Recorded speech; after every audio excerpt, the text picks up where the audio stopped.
1. Berjalan di udara. Dikisahkan oleh Imam Al-Khattab bahwa Syekh Abdul Qadir Al-Jailani pernah memberikan ceramah agama.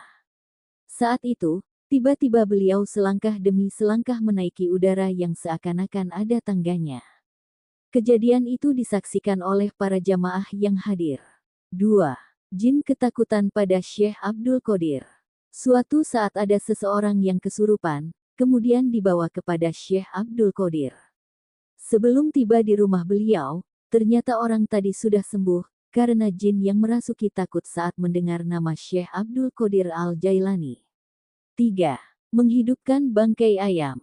Suatu ketika, Syekh Abdul Qadir Al-Jailani berada di warung, kemudian ada seorang wanita menantang beliau agar menunjukkan kewaliannya. Namun, saat itu beliau tidak mau, tidak lain adalah karena ketawaduannya yang merasa bahwa dirinya hanyalah orang biasa. Setelah itu, ternyata wanita tadi melempari beliau dengan bangkai ayam. Maka, seketika itu Syekh Abdul Qadir Al-Jailani mengambil bangkai ayam yang dilempar tersebut dan berdoa kepada Allah. Dan ternyata bangkai ayam tadi bisa hidup kembali. 4. Berpuasa sejak bayi. Saat masih bayi Syekh Abdul Qadir Al-Jailani tidak pernah minum air susu ibunya ketika memasuki bulan Ramadan.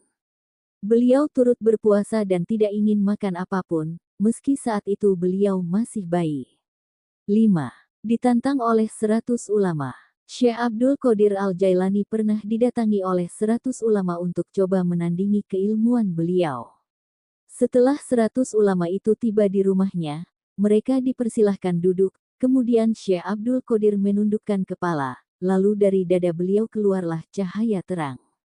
Cahaya tersebut kemudian menyelimuti hati para ulama tadi, hingga para ulama merasa kagum dan mengurungkan sejumlah pertanyaan yang sudah disiapkan, karena semuanya sudah terjawab. 6. Memerintah angin. Suatu saat Syekh Abdul Qadir sedang ada di sawah. Beliau melihat seorang nenek yang menangis karena padinya dimakan oleh burung-burung. Kemudian Syekh Abdul Qadir memerintahkan angin, beliau berkata, "Wahai angin, turunkan semua burung-burung itu, penggallah kepalanya." Maka burung-burung itu jatuh dan satu persatu padi itu dikeluarkan dari perut si burung, dan dikembalikanlah padi itu kepada si nenek. Kemudian Syekh Abdul Qadir kembali berdoa kepada Allah agar burung-burung tadi bisa hidup lagi. Walhasil, burung-burung itu kembali terbang.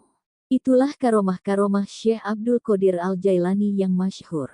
Tentu saja karomah tersebut terjadi atas kehendak Allah SWT. Wallahu a'lam.